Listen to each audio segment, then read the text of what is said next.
சோம்பலுக்கு உள்ள அறிகுறி முதலாவது, தீர்மானம் எடுக்க தெரியாது. சோம்பேறி தீர்மானமே எடுக்க மாட்டாங்க. ஒரு காரியத்தை தீர்மானிக்க தெரியாது. தீர்மானிக்க சொன்னால் இன்னும் அடுத்த மாதம் எடுக்கிறேன் அப்படின்னு சொல்லிட்டே போயிடலாம். ரெண்டாவது, திட்டங்களை ஆரம்பிப்பார்கள், திட்டத்தை முடிக்க மாட்டார்கள். சோம்பேறிகள் ஆரம்பிப்பாங்க, முடிக்க தெரியாது. ஒரு காரியத்தை ஆரம்பித்தா அதை என்ன செய்யணும்? முடிக்கணும்.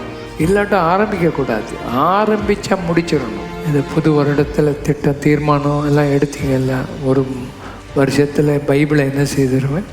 முடிச்சிருவேன். ஆரம்பித்து முடிச்சுக்கலாம். அதை செய்துக்கிட்டு இருக்கீங்களா? இல்லை. மூணாவது, சோம்பேறிகளுக்கு போர் அடிக்கும். எல்லாமே போர் அடிக்கும். பிரசங்கம் என்ன செய்யும்? போர் அடிக்கும். ஜெபம் போர் அடிக்குது. வீட்டு வேலையெல்லாம் போர் அடிக்குது. வேலைக்கு போகிறவனுக்கு வேலையை போர் அடித்து வீட்டில் உட்காந்துடுறான். போர் அடிக்குதுன்னு சொல்கிறான். சாக்கு போக்கு சொல்கிறது. ஒரு தாளந்தை கொடுத்து வேலை செய்யுன்னு சொன்னால் சாக்கு சொல்கிறான். ஆண்டவரே, நீ கடினமான ஒரு ஆடு. அவன் நல்ல வேலை செய்வான்னு நினச்சி அவனுக்கு ஒரு டவலையும் கொடுத்தாரு. அந்த டவல்லையே அதை சுற்றி புதைச்சி வச்சுட்டான். சோம்பலும் பிரயோஜனம் இல்லாத ஊழியக்காரர்கள் நம்ம பார்க்குறோம்.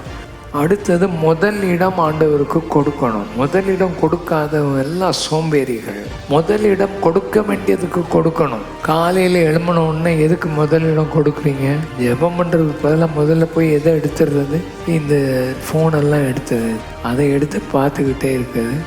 சர்ச்சில் என்னத்தப்பா ஃபோனை பார்க்குற அப்படின்னா, பைபிள் வாசிக்கிட்டு இருக்கேன்னா வேறு என்னத்தையோ பார்த்து என்னமோ எஸ்எம்எஸ் அனுப்பிக்கிட்டு இருக்கிறான். உன் வாழ்க்கையில் முதலிடம் கர்த்தருக்கு கொடு. இந்த மாதிரி காரியங்களை விட்டு வெளியே வரணும். அதுதான் சோம்பலை விட்டு வெளியே வர்றது. சோம்பேறிகள் இதெல்லாம் விட்டு வெளியே வரணும். முதலிடம் கர்த்தருக்கு கொடுக்கணும். ஆமென்.